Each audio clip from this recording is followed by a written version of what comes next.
On parle à ce qui se passe à l'art et l'évolution historique de l'art et quelle est notre position dans la vie de l'art et la vie artistique mondiale. Nous avons des campagnes internationales aux États-Unis, en Europe, en Asie et en reculant notre foi à l'Égypte. C'est pourquoi on a décidé à commencer, il y avait une grande partie après la Révolution, comment les citoyens dans la rue égyptienne commencent à réactiver avec la technologie et les machines modernisées, avec une documentation plus solide et une intimité plus étroite avec la technologie moderne après la Révolution. On veut savoir comment dans cette période où les gens sont très enthousiastes à employer, à utiliser la technologie moderne en Égypte. C'est pourquoi on a débuté à contacter avec nos partenaires et les soutenants de ce projet. Ils veulent dans cette date bien limitée en Égypte, on veut faire ça. Il n'y a pas une date plus prospère et plus convaincante que cette terme qui se change toujours très vite selon la technologie. Il s'est appelé la média, ensuite les nouveaux médias et après les digitales. Pour être un terme plus profond, c'est pourquoi on a commencé à débuter en Égypte dans une période bien difficile et dans des conditions très difficiles, mais grâce à Dieu, les faits s'en vont très bien jusqu'à maintenant. Et on se profite qu'on a des gens de l'extérieur et on se profite des travaux et des pratiques à l'intérieur des Égyptiens et ensuite on étale à l'extérieur ce qu'ils ont fait effectuer à l'intérieur de l'Égypte. Il y avait d'autres choses comme les conférences et les ateliers de travail. Il y avait beaucoup de gens qui ne savent pas jusqu'à maintenant qu'est-ce que ça veut dire l'art digital. On veut savoir la conception de l'art digital.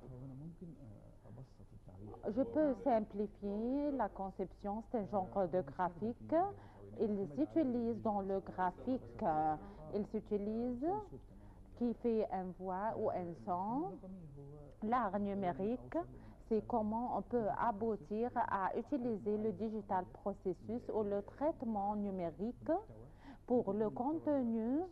Ce contenu peut être phonétique ou visuel et la metteur en scène à la fin peut être digital, peut s'utiliser dans une machine digitale. La plupart des productions exécutées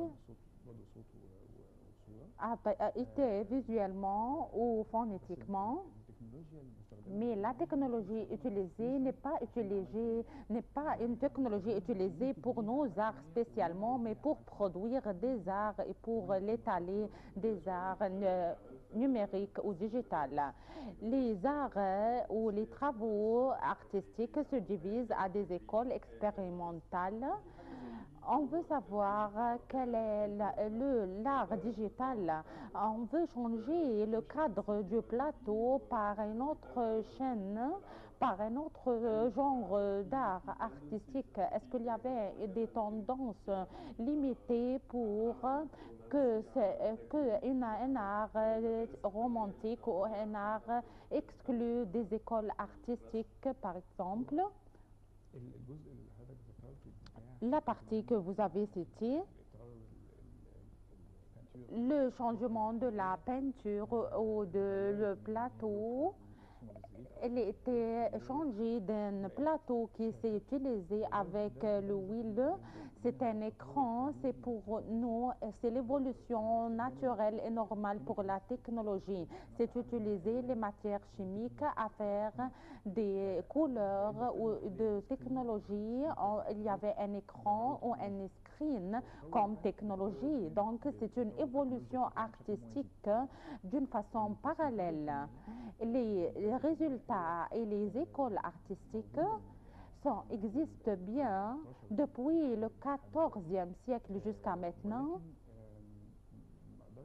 Mais on ne peut pas classifier l'art digital ou l'art numérique sous ou appartient à une école artistique déterminée. C'est-à-dire il y avait de nouveaux tendances, bien sûr.